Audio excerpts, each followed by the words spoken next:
The slap landed so suddenly that even the baby stopped breathing for a moment.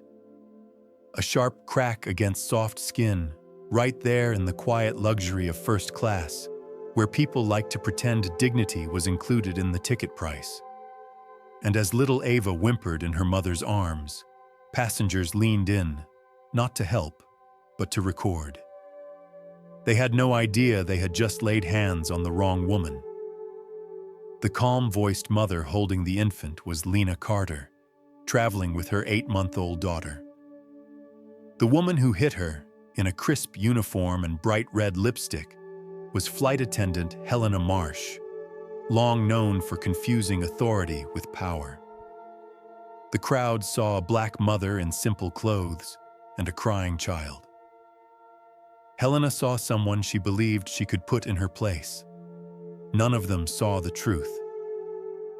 Lena was married to Noah Carter, the quietly intense chief executive of Sky Vista Airlines, a man whose decisions moved entire markets. And in less than 2 minutes, the world would learn exactly what that meant. But before we return to the moment that stunned an entire cabin, let us drift back just a little to the morning when this flight began. Because understanding the truth often means understanding the quiet choices that came before the storm. The day started like any other travel morning. Soft light spilling across the living room carpet, the gentle tap of Ava's tiny feet kicking inside her sleep sack, and Lena humming under her breath as she packed the last of the baby bottles into a small, insulated bag. She chose simple, comfortable clothes, a pale sweater, dark jeans, and her worn-in flats. Clothes that would let her move, bend, lift her child without worrying about creases. To Lena, simplicity felt like a kind of freedom. Noah noticed. He always did. From the kitchen counter where he reviewed final notes for the Tokyo Partnership Summit, he watched his wife with that quiet admiration he rarely voiced aloud. He approached her slowly, brushed a stray curl from her forehead, and murmured, "You don't have to fly today if you're tired." Lena smiled. Ava sleeps best on planes. Something about the engines. Noah kissed their daughter's tiny hand. "Then she must definitely be your child. You've always loved movement." He had chartered a private jet for her, but Lena refused it gently, the same way she refused extravagance in all forms. She preferred commercial flights. She said it kept her grounded. She said it reminded her of where she came from. Noah didn't argue. He understood that Lena's strength came from places untouched by money. Their driver arrived at 9:30, a soft-spoken man named Gerald, who had worked for the Carter family since the start of Noah's career. He carried the luggage with ease and made sure Ava's stroller was safely tucked into the car trunk. During the ride to the airport, he glanced at Lena through the rearview mirror and hesitated. "Ma'am, are you sure you don't want me to escort you to the VIP entrance?" "I'll be fine," Lena assured him. "First class is already comfortable enough." Gerald nodded, though worry lingered in his eyes. He had seen too much of the world to trust appearances.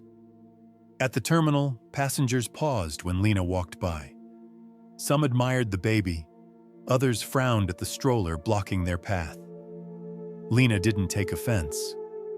She had learned long ago that airports brought out people's deepest anxieties. Still, something about today felt sharper.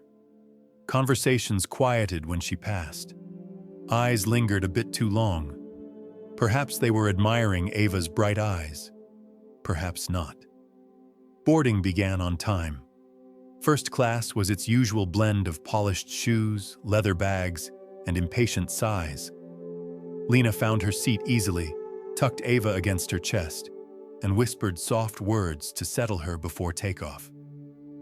She could feel curious glances from the rows around her, but she kept her breathing slow and even.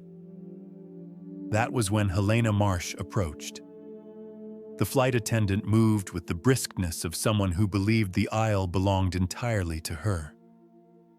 Her perfume cut through the air sharply. She paused beside Lena, frowning down at the baby.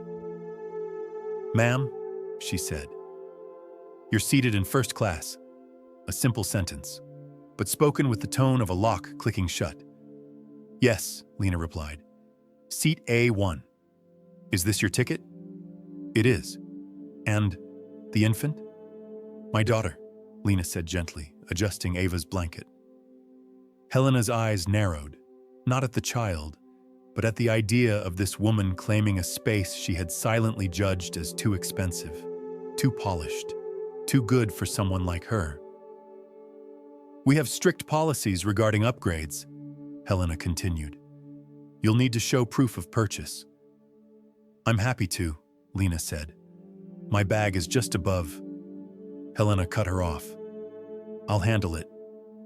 Passengers were already watching. A few exchanged knowing looks. Someone whispered, "Probably snuck up from economy." Another added, "There are rules for a reason." Lena kept her expression peaceful. She had promised herself long ago that she would not model fear for her daughter. When Helena returned, she carried not just the boarding pass, but a storm in her posture. "This pass looks altered," she said loudly enough for half the cabin to hear. "If you don't comply, I'll have to call security." Ava stirred, sensing tension. "Please lower your voice," Lena said. "My baby, what you need to do," Helena snapped, "is follow instructions. If you can't control your child, maybe first class isn't suitable for you." Passengers murmured approvingly. Someone started filming. Ava whimpered again, and Lena soothed her gently. "I'm cooperating," she said softly. "There's no need."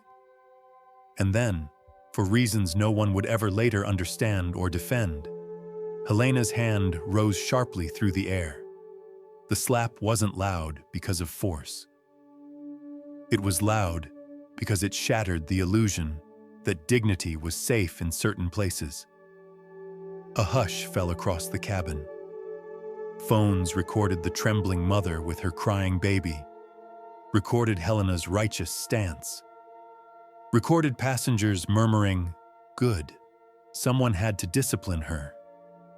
None of them knew that the woman they had just humiliated was loved by a man whose patience had limits and whose reach extended far beyond the cabin at 32A. But that part of the story was coming soon.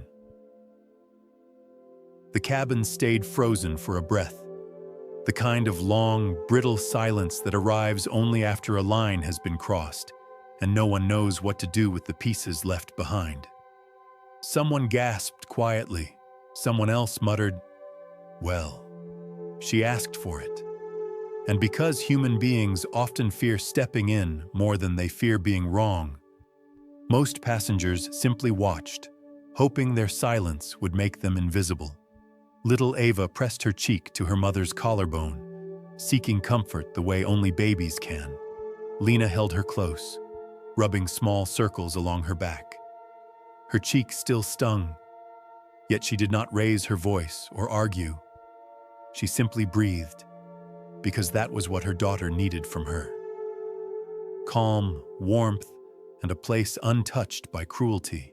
Helena Marsh, still riding the strange triumph that comes from confusing obedience with respect, adjusted her uniform with a quick tug.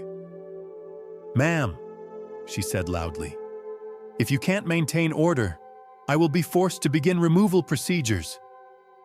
A man in a gray suit, Mr. Linton, spoke from 2 rows back. "Good. Some people think they can just sit wherever they want." His tone was sharp, but his eyes were eager, hungry for a bit of drama before takeoff. The elderly woman in pearls, Mrs. Aldridge, pursed her lips and whispered to her neighbor, "In my day, children knew how to stay quiet in nice places." Lena heard every word, though she pretended she didn't. She shifted Ava's blanket, shielding her daughter from the cold judgment in the air. At the far end of the cabin, Nina Flores, the college student, tapped the Go Live button almost without thinking. Her stream opened to just a few hundred regular viewers. The comments came quickly. First-class mom meltdown? Bet she sneaked that baby in. Crew doing the right thing. Nina frowned. She didn't like how the story looked, but she didn't yet know how to explain what felt wrong about it. Meanwhile, Helena's steps became more theatrical as she moved down the aisle, radioing the front. Front cabin to flight deck. We have a disorderly mother refusing to comply with repeated staff instructions. Infant crying uncontrollably. Recommend removal before departure. Her voice carried the confident rhythm of someone who believed her version of events would be accepted without question. And perhaps on most days, it would have been. The screen at the front of the cabin displayed a soft countdown in the corner. 10 minutes until scheduled departure. Passengers sighed. I have a meeting. I swear, some people ruin everything. I paid for my ticket too, Lena whispered.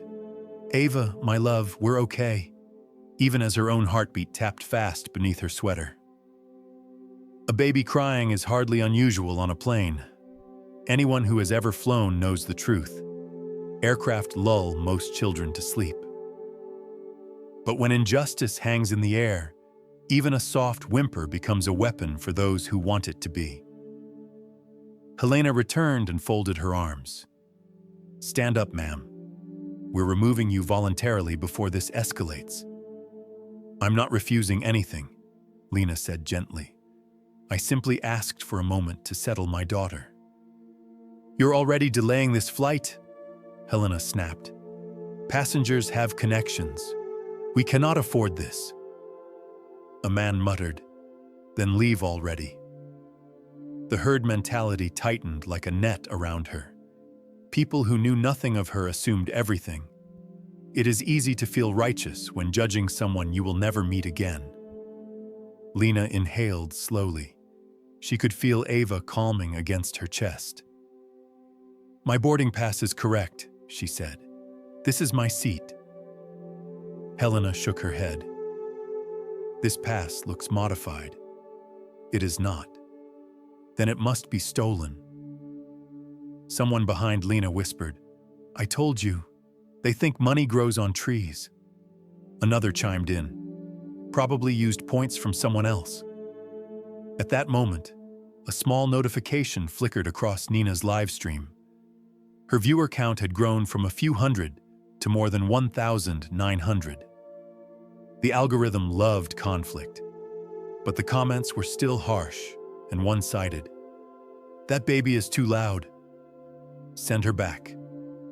This is first class, not daycare. Nina swallowed. Her camera trembled slightly. Something didn't feel right. Why was the mother so calm? Why were the crew so angry?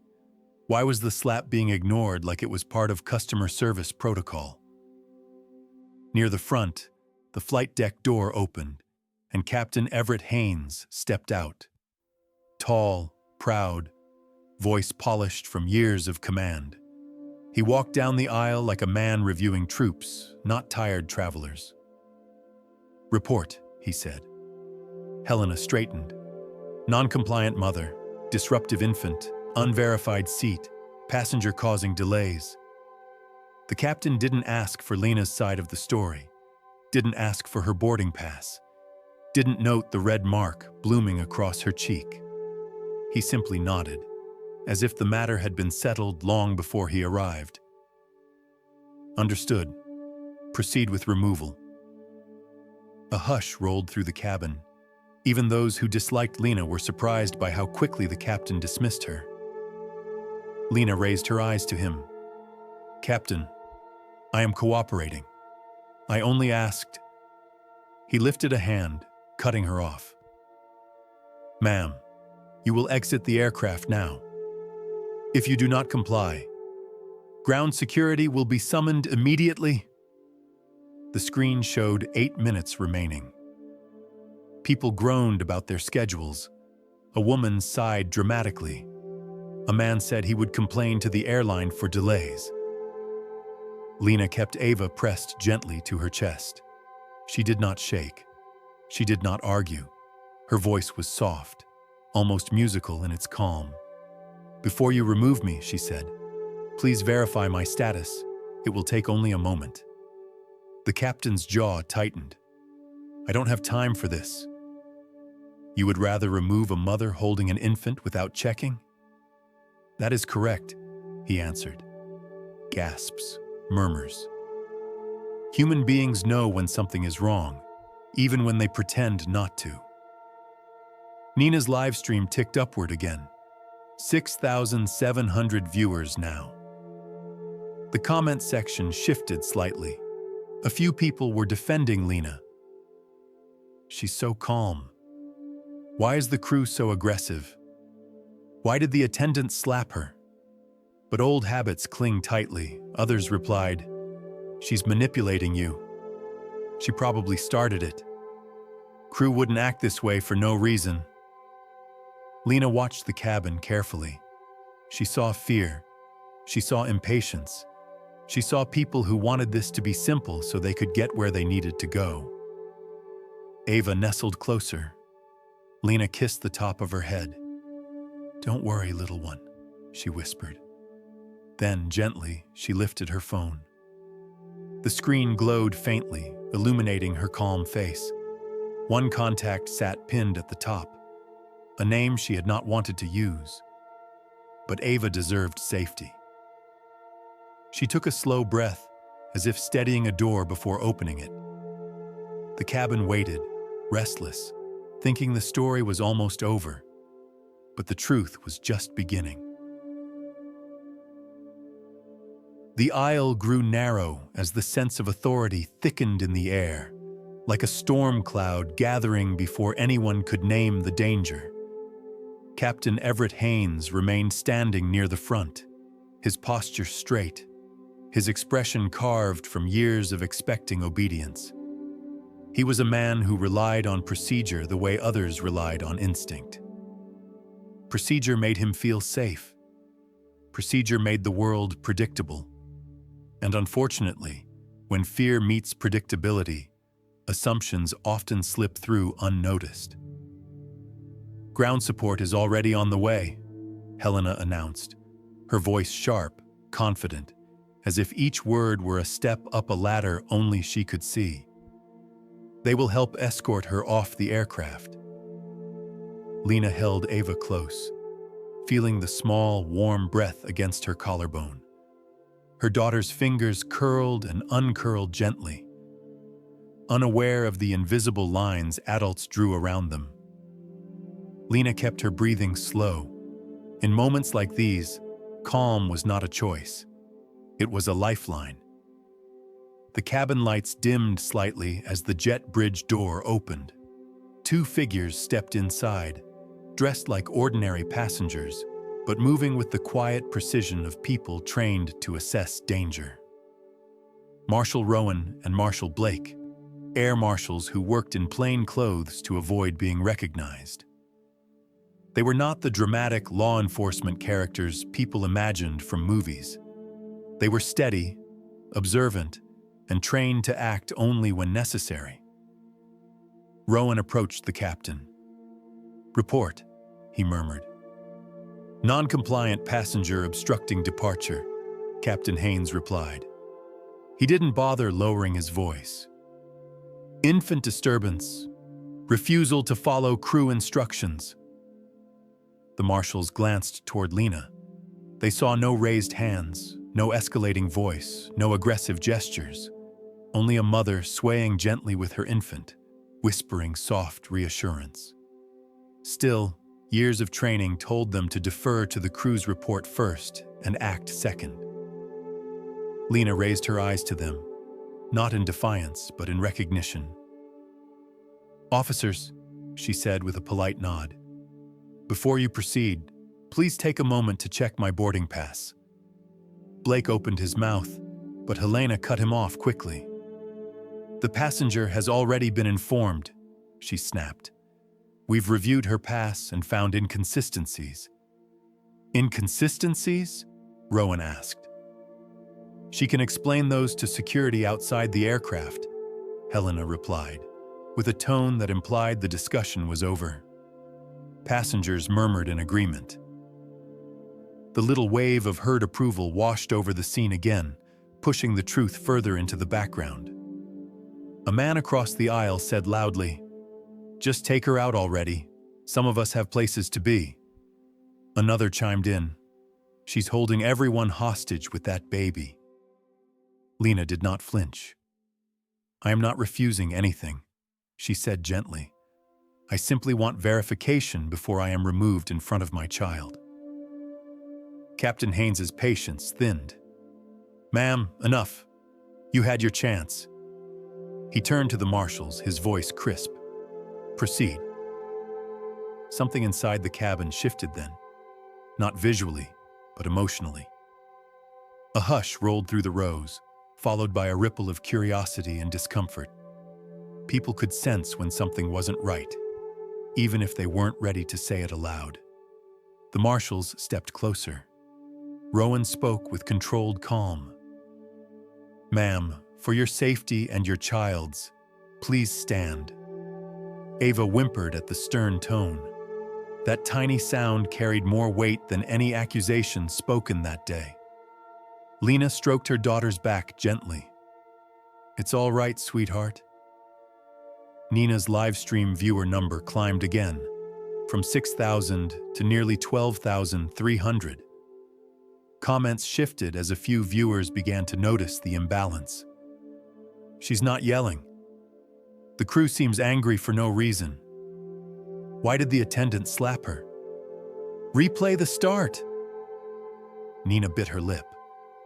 She hadn't recorded the slap. It had happened so quickly, but the anger growing in the live stream chat made her uneasy. For the first time, she felt she had a responsibility she had not asked for. Damian Cole, still seated in row 3, typed rapidly on his laptop, crafting a post titled, "When Procedure Replaces Humanity." He wrote with the detached precision of someone who had seen too many stories like this end badly. Back in the aisle, Blake hesitated. "Captain, before we proceed, may I ask?" Haynes silenced him with a single glare. "My authority on this aircraft is absolute. The passenger must be removed for the safety of everyone." Absolute. The word carried through the cabin like a verdict. Helena looked almost satisfied.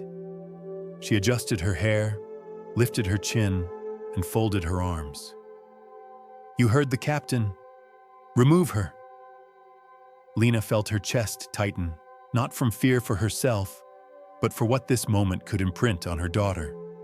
Children remember tones long after words fade. They remember how adults treat their parents. They carry that memory quietly, like a stone in their pocket. "Captain," Lena said softly, "I am holding a child. Please reconsider the manner in which—" "Enough," he snapped. "Stand up." Her voice did not rise, not even then. "If you continue on this path without verifying my identity, you will regret the decision you are making." Passengers gasped. A few rolled their eyes, mistaking calm warning for arrogance. Someone scoffed. "Typical. Thinks she's special." Marshal Rowan stepped closer. "Ma'am, we don't want to escalate this. Please cooperate." Lena inhaled slowly. She knew they believed they were doing the right thing. She also knew they were about to cross a line that could not be uncrossed. Quietly, she opened her eyes, lifted her phone, and unlocked it with her thumb. The screen glowed softly. A single contact sat at the top, the only number she would ever call in a moment like this. A soft chime played. The marshals paused. The passengers leaned forward. Lena looked at her daughter, then at the officers, then at the captain. "This will take less than a minute," she said. Her thumb hovered over the call button. Just before she tapped it, the cabin speakers chimed with the 6-minute departure alert. A few passengers cursed under their breath. No one realized the story was about to turn inside out. Rowan spoke quietly, almost pleading. "Ma'am, please don't make this harder than it needs to be." Lena tapped the screen. The phone rang once, twice. The sound was soft and unremarkable, yet it held the tension of 100 unspoken truths. On the third ring, the call connected. A voice answered, calm and direct. "Lena, why are you calling me from the aircraft?" Passengers froze. The marshals froze. Even the captain paused. Lena looked up, her gaze steady. "Because," she said softly, "your airline is removing me." And the world held its breath. The sound of that voice, steady, low, unmistakably familiar to those who worked anywhere near the top floors of Sky Vista Airlines, spread through the cabin like a quiet shockwave. A simple greeting, spoken through a phone speaker, had suddenly become the most powerful sound in the room. "Lena?" the voice repeated, softer now, but edged with that unmistakable concern. "Why are you calling me from the aircraft?" Passengers glanced at one another. A few lowered their phones. Someone whispered, "Is that him?" But no one dared say his name yet. Not until they were sure.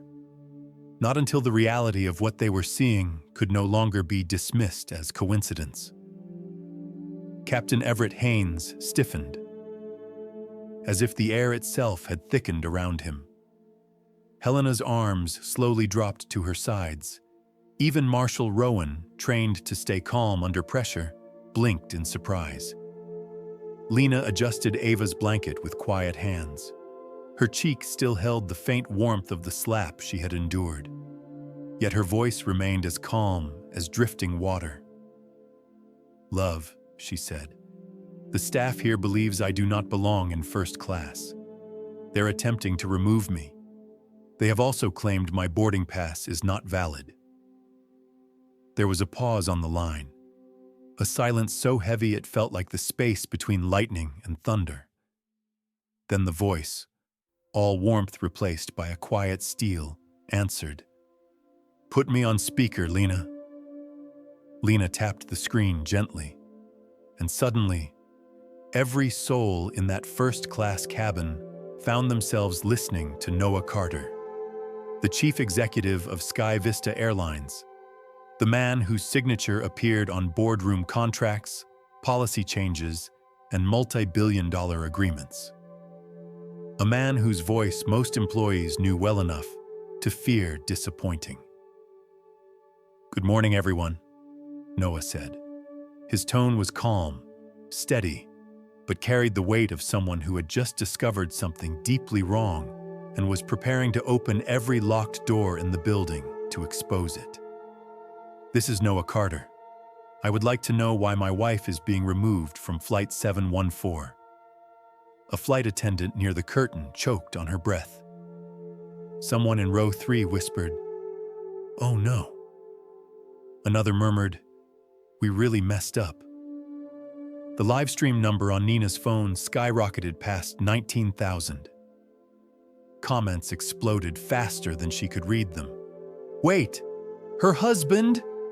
That's the CEO. Oh, this just flipped. Replay, replay, replay. Somebody's getting fired tonight." Captain Haynes swallowed hard and stepped forward, but his words tangled inside his throat. Helena's painted smile collapsed entirely, revealing a face suddenly drained of confidence. Noah's voice cut through the tension. "Captain, identify yourself." "Haynes," Everett said hoarsely. "Captain Everett Haynes." "And the attendant who initiated contact with my wife?" Helena straightened her uniform instinctively. "Helena Marsh, sir." Noah's breath came through the speaker like the quiet rush before a storm. "Ms. Marsh, did you strike my wife?" Helena opened her mouth, then closed it. Her eyes darted around the cabin, begging silently for support she had once taken for granted. "Sir, the passenger was disruptive. The infant was loud. She refused to—" "That," Noah interrupted, "is not an answer to my question." The passengers held their breath. Even the hum of the engines seemed to fade for a moment. Helena's voice wavered. "Sir, the situation escalated. I was trying to maintain order. So you did strike her." Another silence. Rowan, the air marshal, shifted uneasily. It was clear now that he no longer believed the crew's version of events. Something in his posture softened. He was looking at Lena differently, not as a threat, but as someone wronged. Noah spoke again, this time colder. "Captain Haynes, by federal safety expectations, any physical contact initiated by a crew member toward a seated passenger, particularly one holding an infant, is considered grounds for severe disciplinary action. Why on earth was my wife not protected? Why were her requests ignored?" Captain Haynes's shoulders slumped. "Sir, we were led to believe she was attempting to deceive the staff. No one verified her status." Helena jumped in quickly. Her boarding pass looked altered. "It was purchased under her legal name," Noah replied sharply. "You judged her without checking. You escalated without cause, and you laid hands on my wife." Passengers stared at Helena now with something close to horror. Mr. Linton slowly slid his phone under his leg. Mrs. Aldridge touched her pearls, suddenly aware of how small her earlier whispers had been in comparison to the truth unfolding. Noah continued, his voice no longer soft at all. "You will both stand down immediately. Neither of you is authorized to speak to my wife again." The atmosphere in the cabin shifted once more. Not loud, not chaotic, but unraveling, like fabric slowly releasing a seam that had been stitched too tightly. Lena spoke softly into the air, her tone so gentle it made the tension feel even sharper. "Noah, they are about to remove me by force. Can you ensure they stop?" "You are not moving from that seat," Noah replied, "and no one will touch you or our daughter again." Helena took a step back. Captain Haynes rubbed a trembling hand across his face. Rowan subtly lowered his badge, as though ashamed of how close he had come to acting without understanding. At the far end of the cabin, Nina lifted her camera. Her live stream had surged to 27,400 viewers, and the comments had transformed entirely. She handled this so gracefully. That attendant better pray. This is going to be all over the news. She said, "Your airline." That line was cold. They touched the CEO's wife. Oh no. Noah's voice returned, calmer but still sharp. "Everyone remain seated. My corporate legal team and the Operations Control Center are joining the call. Flight 714 is not departing until we resolve this." Passengers stared at the ceiling as if expecting the announcement to appear in glowing letters. And then, as if summoned by the weight of his words, the cabin screens blinked. A video feed appeared. Sleek conference tables, executives in suits, a legal advisor reading from a tablet, and a quiet row of compliance officers watching with grave faces. The cabin had become a boardroom. Rowan looked at Lena with newfound respect. Blake exhaled slowly, as if apologizing without words. Helena, shaking, reached for the seat back behind her for support. Lena kissed the top of Ava's head, her fingers steady. Her voice remained soft, the same soft that had soothed her daughter through sickness, through long nights, through every frightened moment. "Noah," she whispered, "please help them understand." His voice, steady as an anchor, replied, "I intend to." The cabin screens glowed softly, filling the first-class compartment with the quiet light of a world far removed from the polished aisle and narrow windows. What should have been a routine morning flight now felt like the front row of a hearing, one conducted not in a courtroom but 30,000 feet above the ground. On the screens, a sleek conference room came into view. Long glass walls, dark wood table. A row of sharply dressed executives sitting straighter than usual, as if the very air carried consequences. At the center sat Lena Ward, Chief Operating Officer of Sky Vista Airlines, known for her unwavering composure. Beside her, Michael Thorne, Head of Corporate Compliance, tapped a pen against a thick folder. The company's lead counsel, Reed Hollis, stared into the camera with the expression of a man already calculating the cost of what he was about to hear.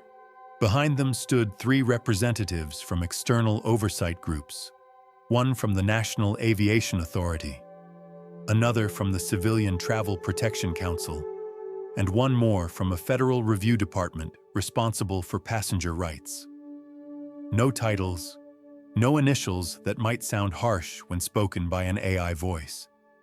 Just human roles and responsibilities, presented in terms gentle enough to understand.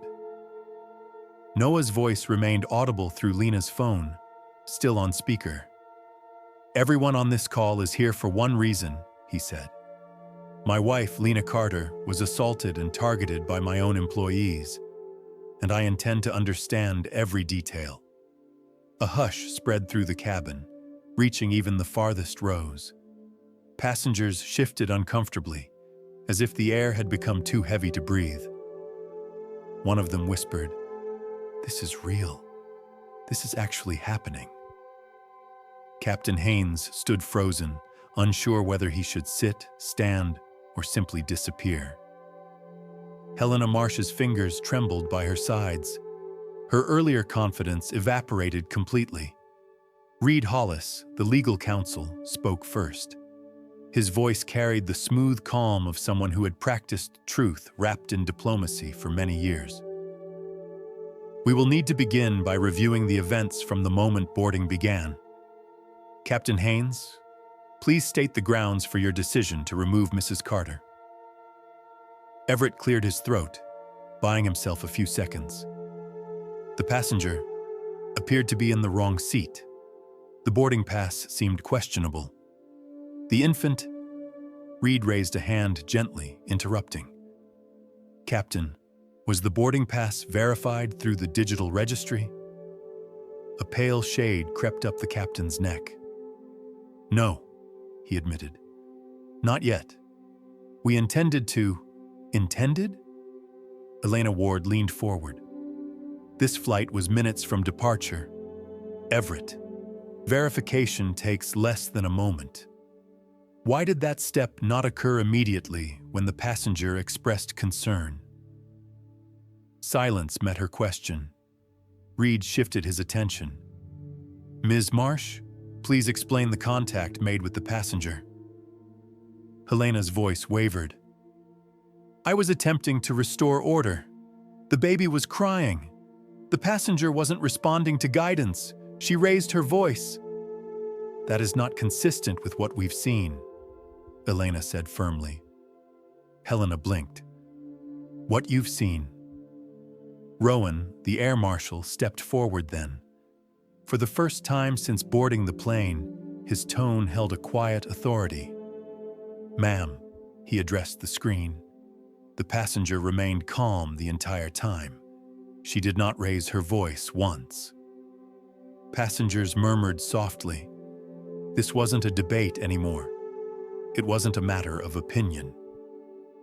It was the truth finally surfacing, gentle yet undeniable. Noah spoke again. "I would like to play the cabin audio from the moment my wife boarded." Reed nodded. "Please proceed." Rowan retrieved a small device from his pocket, tapped a few commands, and soon the soft hum of recorded sound filled the cabin.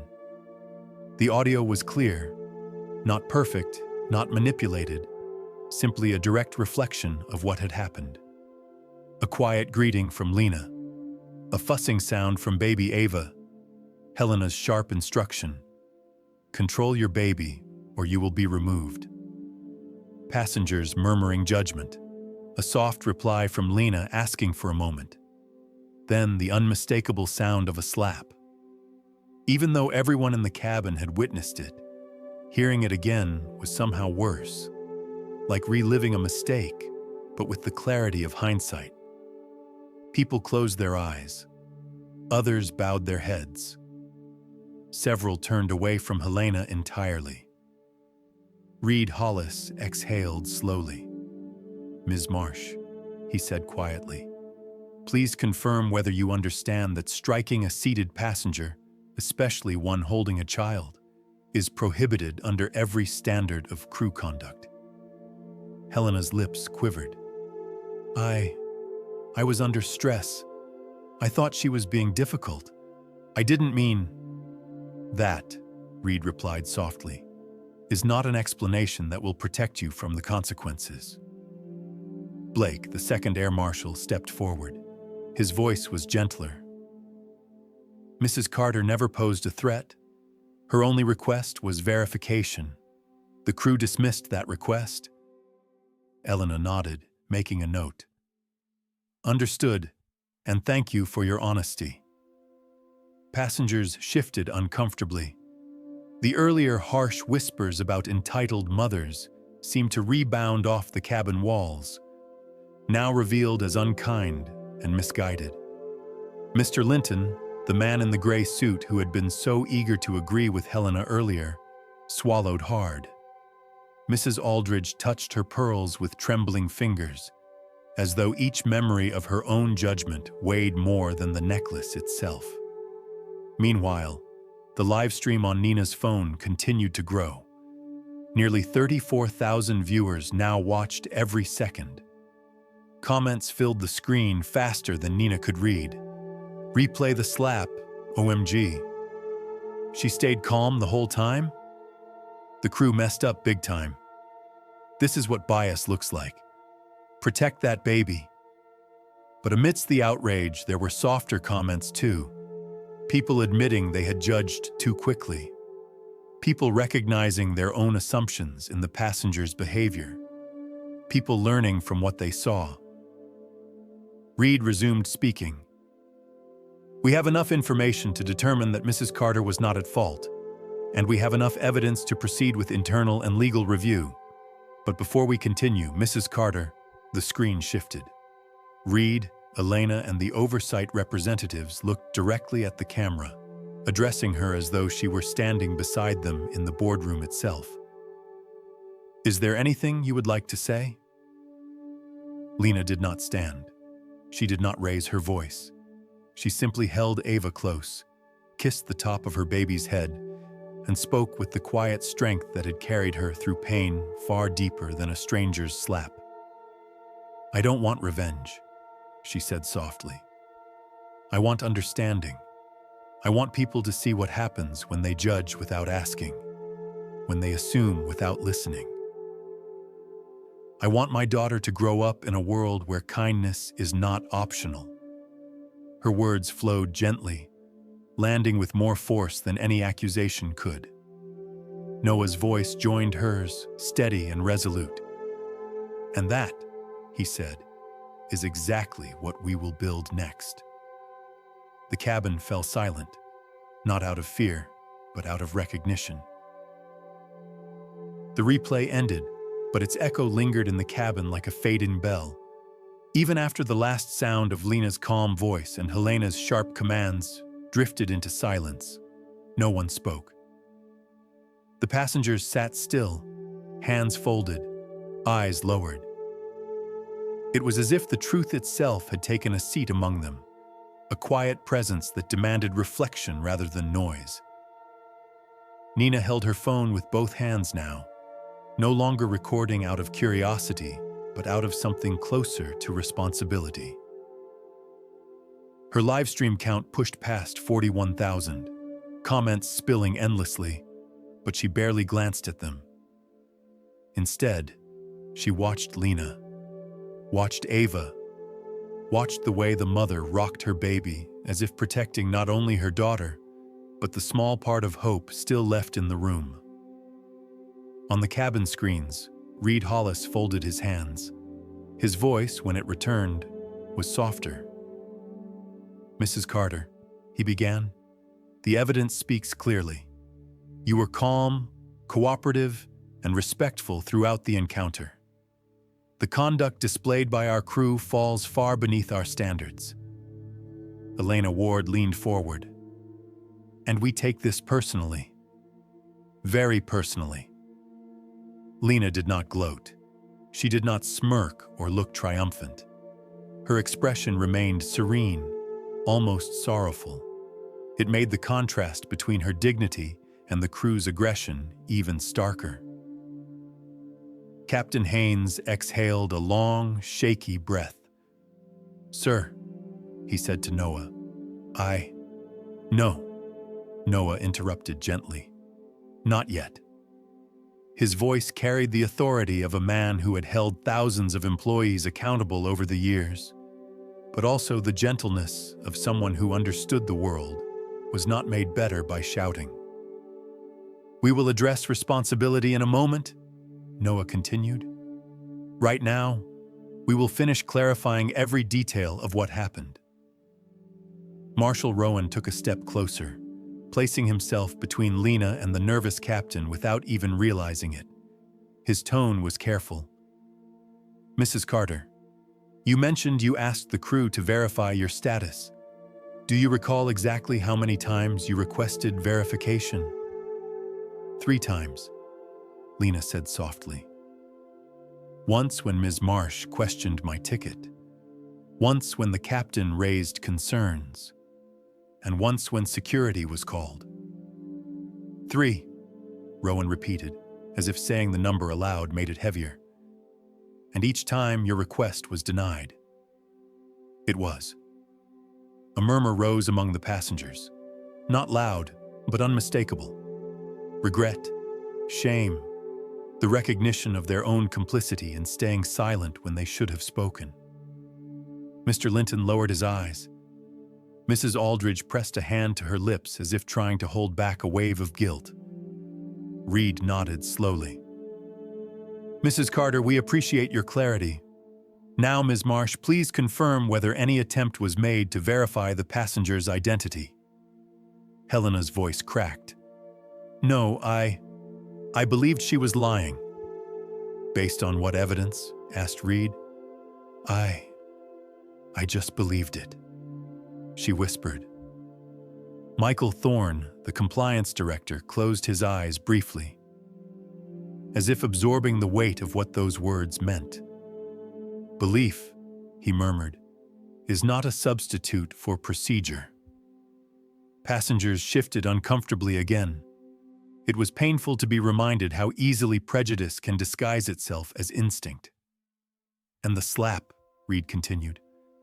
"Was that an act of self-defense?" "No," Helena whispered. "It wasn't." "Was the passenger aggressive?" "No." "Did she threaten you?" "No." "Did she raise her voice?" "No." "She was holding a child," Reed said quietly. "A child who cried because she sensed her mother was being mistreated." Helena covered her face with trembling hands. Noah spoke then, his tone softer than before, as if layering calm over the rising tension. "Ms. Marsh, this is not about humiliation. It is about accountability. You made a grave mistake. You handled my wife like a problem to be removed instead of a person to be understood. And worse, you put your hands on her." He paused, then added, "And she remained calm even as she was struck." The cabin seemed to hold its breath. On the screen, Elena leaned in slightly, addressing Lena directly. "Mrs. Carter, could you tell us why you remained so calm? Most people would have reacted differently." Lena looked down at Ava, who slept peacefully now. Her small hands curled gently against her mother's sweater. Because my daughter learns from me, she said softly. And I refuse to teach her fear. Those words carried more power than any accusation could have. Even Nina, who had never met Lena before this flight, felt tears gathering in the corners of her eyes. The live stream comments paused for a moment, as if thousands of strangers were all breathing in at the same time. Rowan cleared his throat. "Mrs. Carter, if it's all right, may I hold your boarding pass? I'd like to verify it properly." Lena nodded. "Of course." She handed him the pass. It glowed faintly under the cabin lights. Rowan removed a small device from his pocket, a standard verification scanner, and held the pass near it. A soft chime sounded, followed by a line of text on the screen of his device. He read slowly. "Passenger name, Lena Carter. Seat, A1. Ticket type, first class, full fare. Purchased last month. Verified?" The truth was simple, undeniable. Captain Haynes's shoulders slumped further. Helena covered her mouth more tightly. Several passengers closed their eyes, their earlier certainty unraveling. Reed nodded, his expression solemn. "The verification confirms that Mrs. Carter belonged exactly where she was seated, and she deserved the respect afforded to any paying customer." Noah's voice followed, steady and resolute. "Now that the facts are clear, we will move on to the matter of consequences." Passengers exchanged nervous glances, not because consequences are frightening, but because accountability, when delivered calmly, can feel heavier than anger. Elena spoke next. "Before we proceed, Mrs. Carter, is there anything else you'd like us to know? Anything we missed?" Lena looked at her daughter for a long moment, then raised her eyes to the screen. "Only this," she said gently.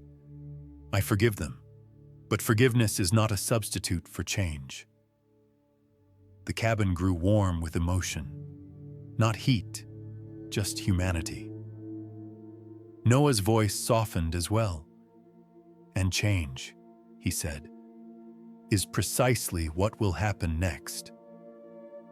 The live stream shot upward again, nearing 49,000 viewers. People around the world watched not chaos, not shouting, not rage, but the steady unfolding of truth spoken softly. And somehow, that made it even more powerful. The cabin seemed to shrink around everyone, as though the truth had pressed its hands against the walls and quietly commanded the space to pay attention. What had started as a routine first-class flight had now become something else entirely. An unexpected moment of reckoning suspended in the air like a lantern, illuminating every choice that had brought them here. On the screens, Noah Carter's calm face remained steady. He was a man known in the corporate world for measured decisions and a disciplined mind. But the sight of his wife on a plane surrounded by fear and humiliation had awakened something deeper than his reputation. And when he spoke, it was with a softness that made the consequences feel heavier, not lighter. "Now that all facts have been examined," he said, "we will move into corrective action." Every person who had whispered judgment, who had nodded along to Helena's accusations, who had agreed with the captain's quick verdict, each of them felt that sentence ripple through them like a quiet echo. Some lowered their heads, feeling the weight of their earlier certainty. Others stared at Lena, wondering how she had stayed so calm through all of this. Wondering what strength looked like when anger wasn't part of it. Reed Hollis, the company's legal counsel, adjusted his microphone. "Ms. Marsh," he began, addressing Helena. "Your conduct in this situation involved multiple breaches of employee conduct, verbal hostility, discriminatory profiling, and physical contact with a passenger who was seated, cooperative, and holding a child. Your behavior endangered both mother and infant. Helena's hands shook so violently she had to clasp them together to steady them. Sir, I never intended. Intention, Reed said gently, does not erase impact. That one sentence hung in the air. Sometimes accountability is quiet. Sometimes it whispers the truth rather than shouting it. Reed continued, as of this moment, your employment with Sky Vista Airlines is terminated.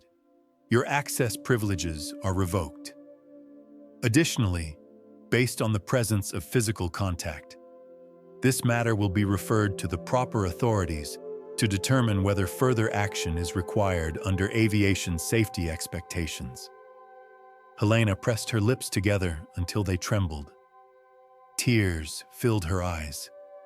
Not the tears of someone who believed she was innocent, but the tears of someone who had finally realized how deeply she had been wrong and how far her choices had traveled beyond her intentions.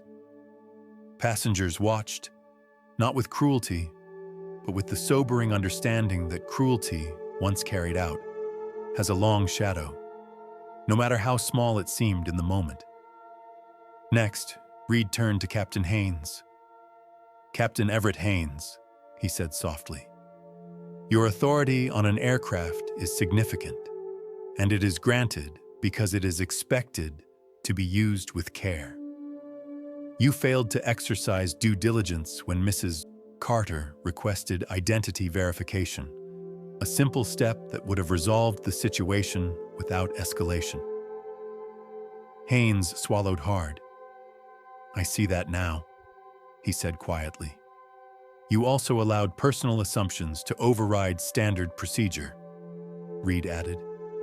And you attempted to remove a peaceful passenger without verifying claims. The captain looked down at his shoes. His shoulders sagged, not from humiliation, but from the sudden collapse of a certainty he had carried for years. That authority meant he was always right. For the first time in his career, he understood that leadership is not about being unchallenged, but about being responsible. Elena Ward spoke next. Her tone was firm but not unkind. Captain Haynes, your license will be placed under review by the National Aviation Authority within the next 2 days. Until that review is complete, you are suspended from all duty. A few gasps traveled through the cabin. Even those who had sided with him earlier now understood the gravity of neglecting fairness when commanding an aircraft. Rowan, the air marshal, stepped forward. His voice was steady. Mrs. Carter was never a threat, and she made multiple attempts to de-escalate. I should have paused and asked one more question. He wasn't required to say it. His job was safe. He had followed instructions. But sometimes, owning moral responsibility goes beyond job descriptions. His quiet admission brought a soft shift to the room. Passengers straightened slightly, humbled by the courage it took to speak truth without being forced. Lena offered a small nod of gratitude, not approval, just recognition of honesty. Noah's voice returned, calm but resolute. Thank you, Marshal. Accountability requires honesty, not perfection. Then he turned back to the screen. Now, we must address the passengers. Every head in the first-class cabin lifted. Many of you judged my wife quickly, Noah said gently. You saw a crying infant and a calm mother. You saw a crew member raising her voice and believed her authority must be justified.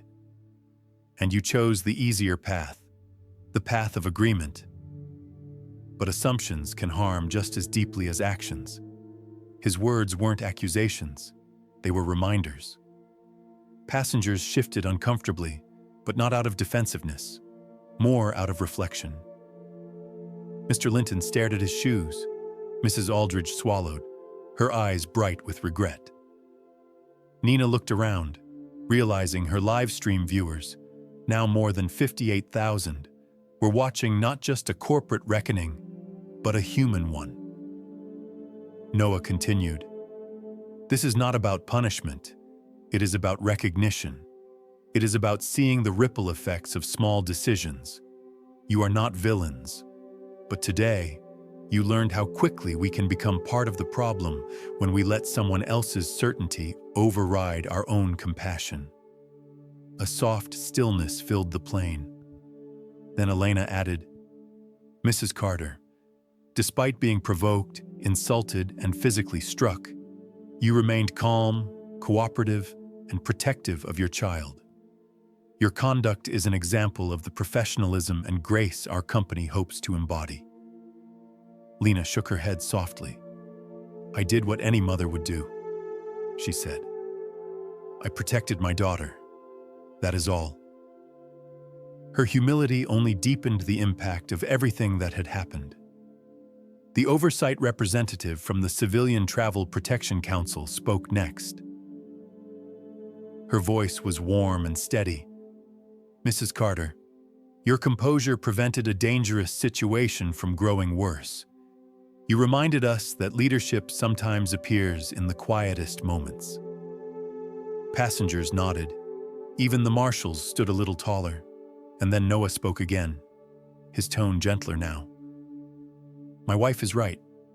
Forgiveness isn't the same as avoiding accountability, but it is a path forward, and that path begins here." Slowly, the tension in the cabin eased. Not because the consequences were light, they were significant, but because each person finally understood that Lena's strength had protected more than just herself and her child. It had protected the dignity of the entire space. The live stream ticked upward again, now approaching 66,000 viewers. But this time, the comments had changed entirely. "Her calmness is unreal. She's an example. This is how change starts. I'm learning a lot from this." Noah's last words in the session were simple, spoken not as a CEO but as a husband and father. "Lena," he said softly, "you showed grace when it was not given to you. Now we will make sure that grace becomes the standard." The cabin breathed out, and in that breath was the beginning of something new. The cabin screens glowed with a steady, blue-tinged calm now, nothing like the harsh light of accusation earlier. This time, the room on the other end of the call looked more focused, more deliberately composed, as if everyone present understood they were standing at the edge of a moment that would echo far beyond this single flight. The executives leaned forward slightly, not in fear, but in readiness. They were preparing to shift an entire culture. Noah's breath was soft through the speaker, steadying the space before he spoke again. "We've clarified what happened here. Now we must talk about what happens next. Beyond just this cabin, beyond this flight, beyond today." The phrasing was gentle, but the meaning landed with quiet weight. Passengers who had been gripping their armrests now relaxed their hands. In the aisle, Marshal Rowan stood more centered. Even Ava, who had been dozing against her mother's chest, let out a soft sigh, as though sensing the air growing lighter. Elena Ward straightened a stack of documents. "Sky Vista Airlines," she began, "has grown used to believing that isolated incidents can be handled quietly. But this," she gestured toward Lena on the screen, "is not an isolated incident. It is a reflection of something deeper that needs to change." There was no anger in her tone, only clarity. Michael Thorne added, "Over the past year, our internal reviews have revealed patterns, small ones, subtle ones, but patterns nonetheless. Passengers singled out because they didn't look like they belonged in certain seats. Complaints dismissed because they were uncomfortable to confront. Moments where authority was used as a shield instead of a tool. Passengers listened in stillness. Some closed their eyes, Others leaned back, absorbing the words like a slow, necessary truth. Reed Hollis lifted a tablet. And because Mrs. Carter handled this situation with calm and incredible restraint, she allowed us to see the problem clearly. Response must match the gravity of what has been revealed. He glanced at the screen where Noah's face remained steady. "Shall we begin?" Noah nodded. "Please." Elena took a breath. Sky Vista will be implementing a new set of industry-wide standards, beginning today. These will reflect what dignity, fairness, and safety truly mean, not just for passengers with status or wealth, but for every person who steps onto one of our aircraft. Passengers sat up slightly, realizing they were witnessing something no airline had ever attempted in real time. Elena continued gently. First, the Passenger Dignity Protocol. Under this policy, no crew member may touch a passenger without immediate, clear, safety-related justification.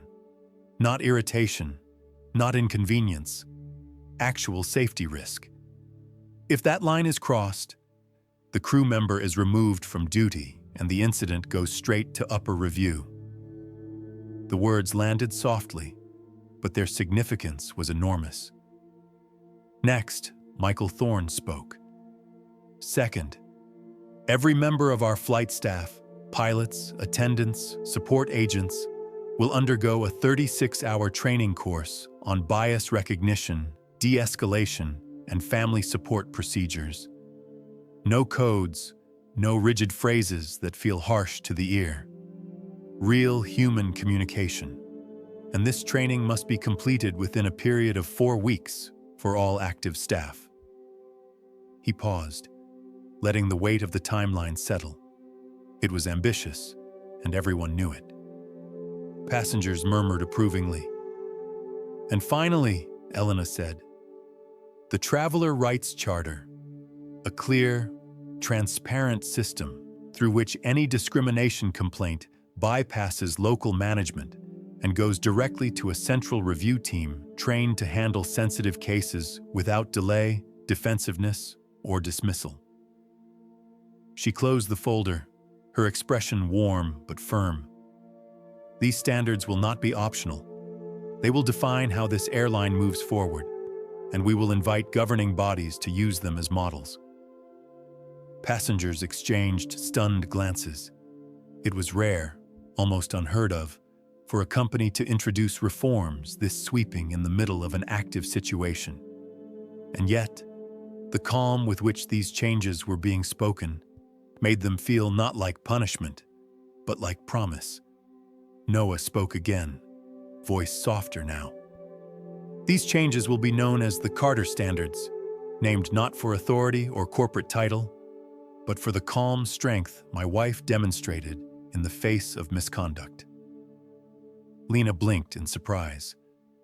"Noah," she murmured, "I didn't endure this to create a legacy."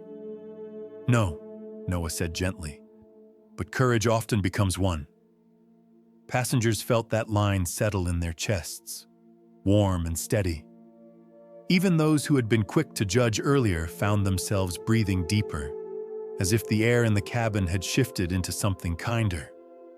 Mrs. Aldridge adjusted her pearls and whispered, "She really did change everything, just by staying calm."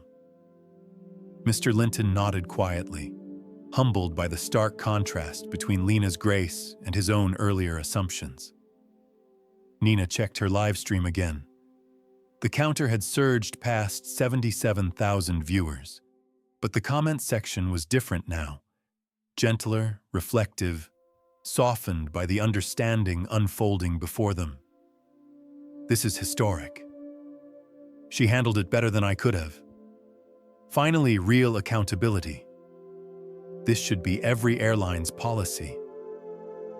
Even the harsher voices, the ones that earlier had mocked Lena, had turned silent or thoughtful. A representative from the National Aviation Authority appeared on the screen. She spoke with calm conviction. "These reforms align with our mission to protect passengers. We will review them in full and assist in building federal guidelines based on what has been introduced here."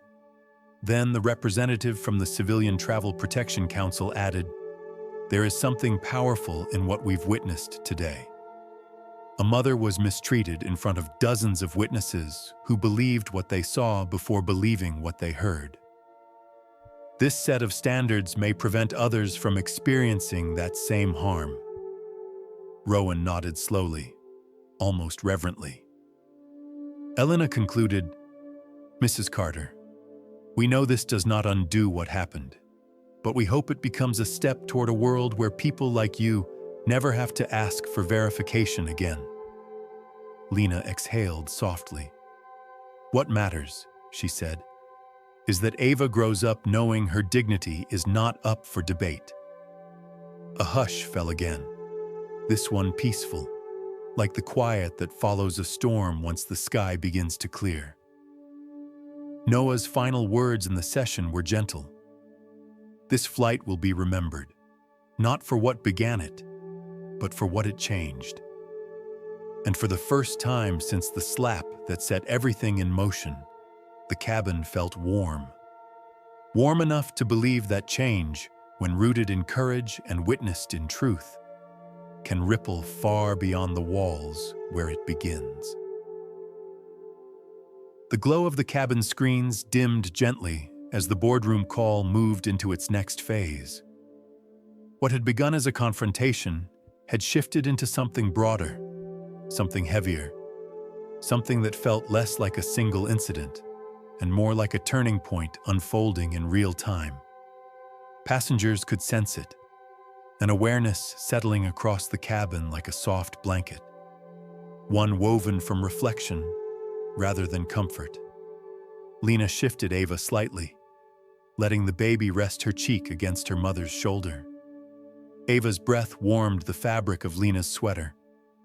Through everything, the infant slept with the innocence only children possess, unaware that her presence, her cry, her trembling little hands had sparked changes far larger than she could yet understand.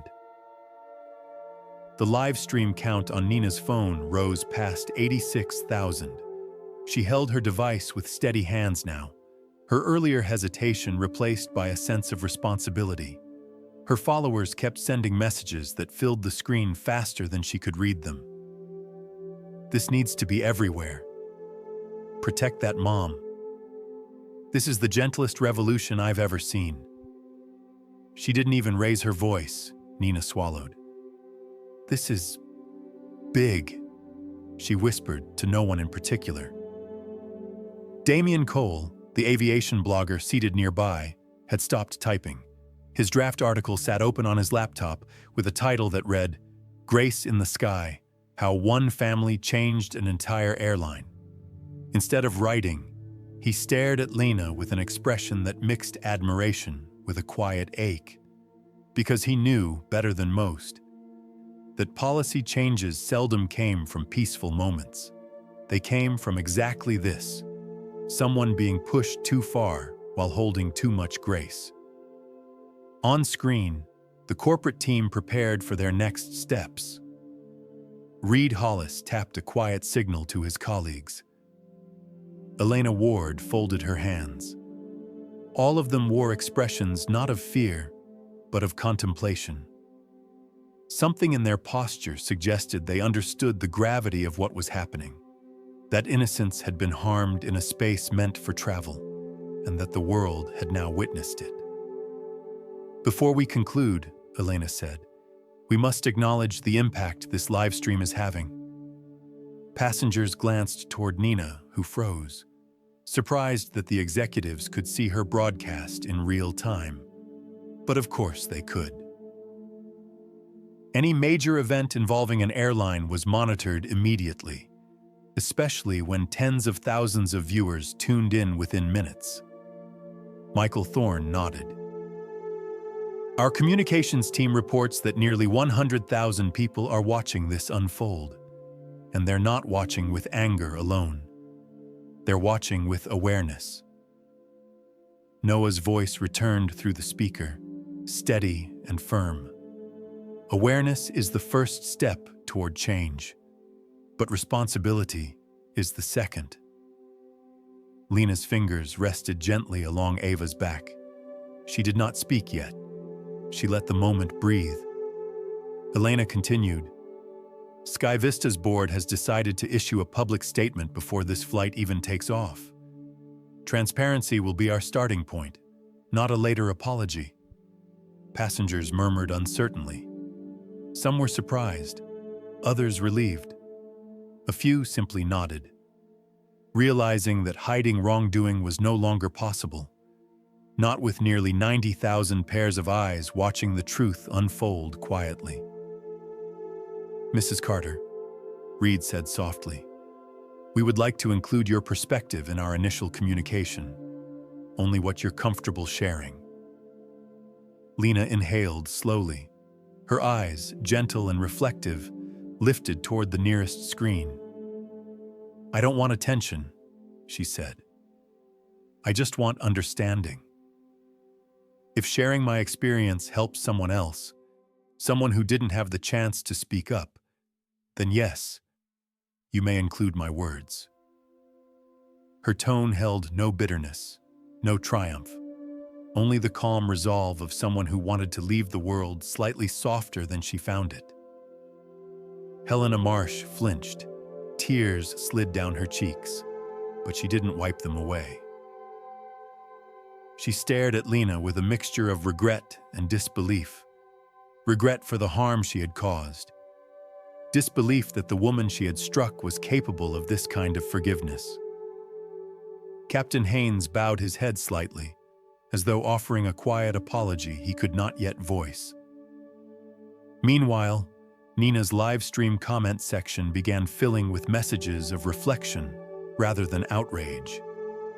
This is the kind of leadership we need. I judged her at first, and I was wrong. She stayed calm even with her baby in danger. Kindness shouldn't be rare, but here we are.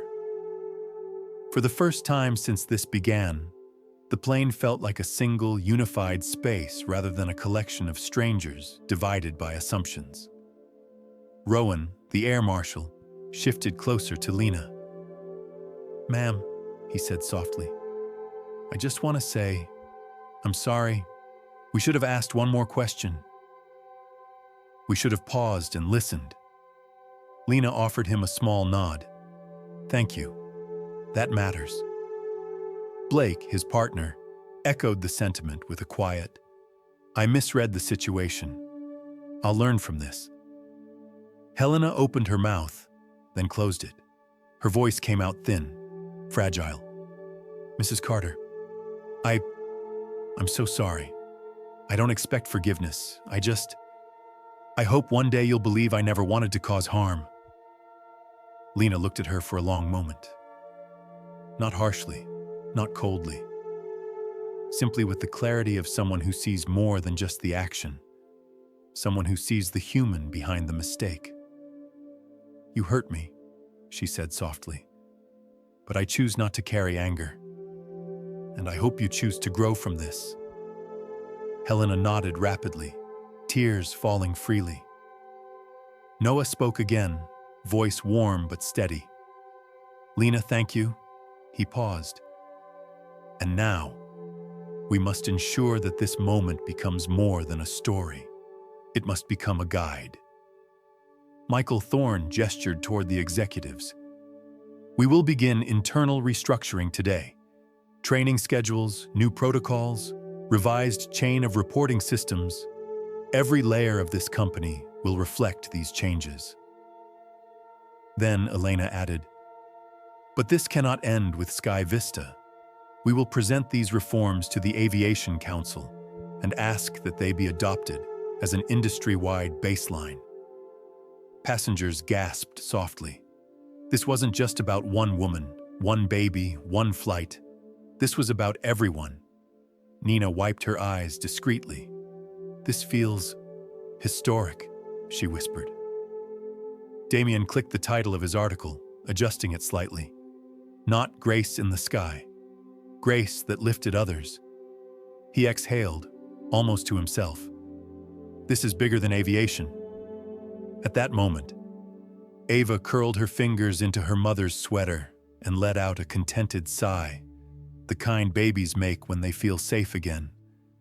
That tiny sound, gentle, innocent, washed through the cabin with surprising warmth, and several passengers smiled for the first time since the ordeal began. This flight, delayed and heavy with tension, now felt lighter, warmer, almost hopeful, as if the quiet strength of a mother had rewoven the air itself. But the story wasn't finished yet. The world still needed to hear the final truth. The light inside the cabin had softened into something warm, a muted glow that seemed to settle over everyone like a gentle invitation to breathe again. Tension no longer coiled through the air. Instead, an unexpected calm swept across the rows, a calm anchored not by silence alone, but by understanding.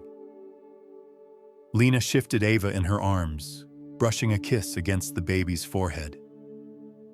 Ava blinked once, then settled again with the peaceful trust that only infants carry, the kind that says the world is safe because the person holding you is safe. And somehow, after everything, that tiny sense of security radiated outward. Even the passengers felt it. The boardroom screens flickered softly, showing the faces of executives who now looked less like distant authority figures and more like people witnessing the beginning of something they had not expected when they started their morning. Elena Ward leaned toward her microphone. "Mrs. Carter," she said gently, "there is one more decision. Sky Vista will not allow this moment to be distorted or forgotten. With your permission, we would like to create a formal statement acknowledging what happened, explaining how we responded, and committing publicly to the reforms we just discussed." Lena glanced down at Ava, then back at the screen. "You may," she answered softly. "If it protects other families, then yes." Nina, still holding her phone, felt her live stream counter climb to 94,000. The comments filled her screen in waves. Soft waves now, not sharp ones. "She's incredible. This is the kind of leadership the world needs. She changed an airline with calm. Bless that baby. She slept through history." Damian Cole rested his hands over his keyboard, feeling the weight of a story that would outgrow him, outgrow the article he would publish, outgrow his own corner of the internet. Some stories belong to the moment. Others belong to the world. This, he realized, was the latter. Rowan stepped forward, standing nearer to Lena, his voice gentle. "Mrs. Carter, would you like an escort off the plane once we land? For privacy or safety?"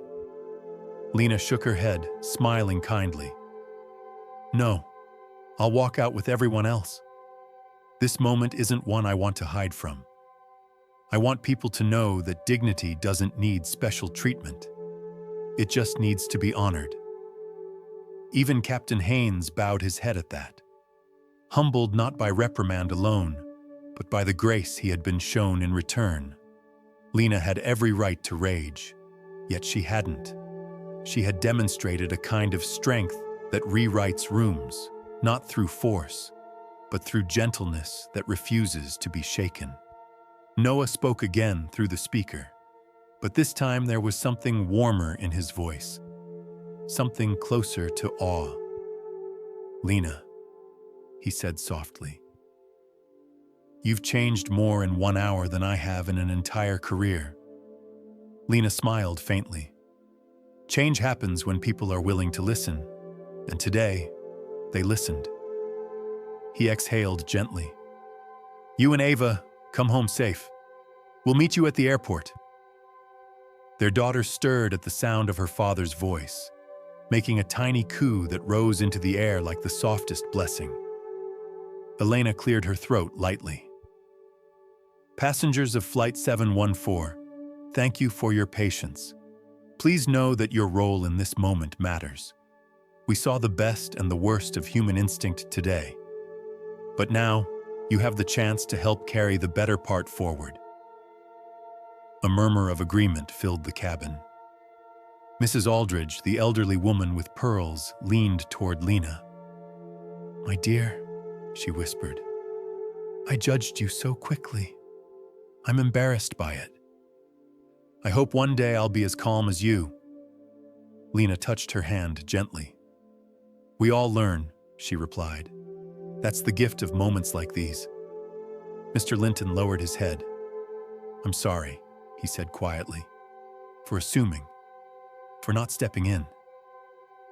"You can choose differently next time," Lena said softly. "That's how the world shifts." Her words landed with a kind of peaceful authority. Not a scolding, not a lecture, just truth. The oversight representative from the Civilian Travel Protection Council spoke again. "Mrs. Carter, your composure will be cited in policy discussions. Today's recording will become training material for airlines across the country." Lena blinked, surprised. "My calm?" "You're calm," the representative affirmed. "It kept this moment from becoming something worse, and it revealed the real problem." A hush filled the cabin again. Then something unexpected happened.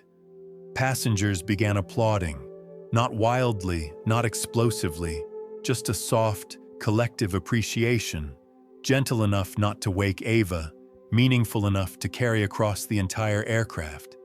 It wasn't an applause for spectacle. It was an applause for courage, for grace, for quiet strength. Nina's livestream audience reacted instantly. She held her breath watching the comments roll in. She deserves that. Her calm saved everyone. This is how change begins, in silence, not in shouting. Protect Lena and that baby at all costs. And then, as if synchronized by some unseen cue, viewers began posting hearts, thousands of them, floating across Nina's screen like tiny lanterns. The applause slowly faded. It was time for the final step. Reed Hollis addressed the cabin. "We will begin the disembarkation process shortly. Mrs. Carter, our team will meet you at the gate with a private lounge if you wish to rest with your daughter before continuing." Lena shook her head again. "Thank you. But I think I'll walk out with everyone else." "Of course," Reed said softly. Noah added, "Lena, I'm waiting for you at the terminal, and I'm bringing your favorite tea." She smiled. "We'll see you soon." The call ended. The screens dimmed to black. And for the first time since this ordeal began, the aircraft felt like just a plane again. Warm, quiet, filled with tired travelers and a mother holding her now sleeping baby. The captain's voice came through the intercom, quiet, humbled. "Ladies and gentlemen, we will begin our landing sequence shortly. Thank you for your patience." Passengers exchanged glances, not the wary glances from earlier, but the kind that come from shared experience. As the aircraft descended gently, lights softening in the cabin, something beautiful happened. People stood, stretching carefully, and many of them turned toward Lena, not with pity, not with judgment, but with a kind of respectful warmth usually reserved for those who teach lessons without raising their voice. Ava stirred again, letting out a tiny, sleepy sigh. Lena kissed her daughter's forehead and whispered, "We made it, my love." And in the quiet of that descent, somewhere between clouds and ground, an entire industry's future had already begun to change.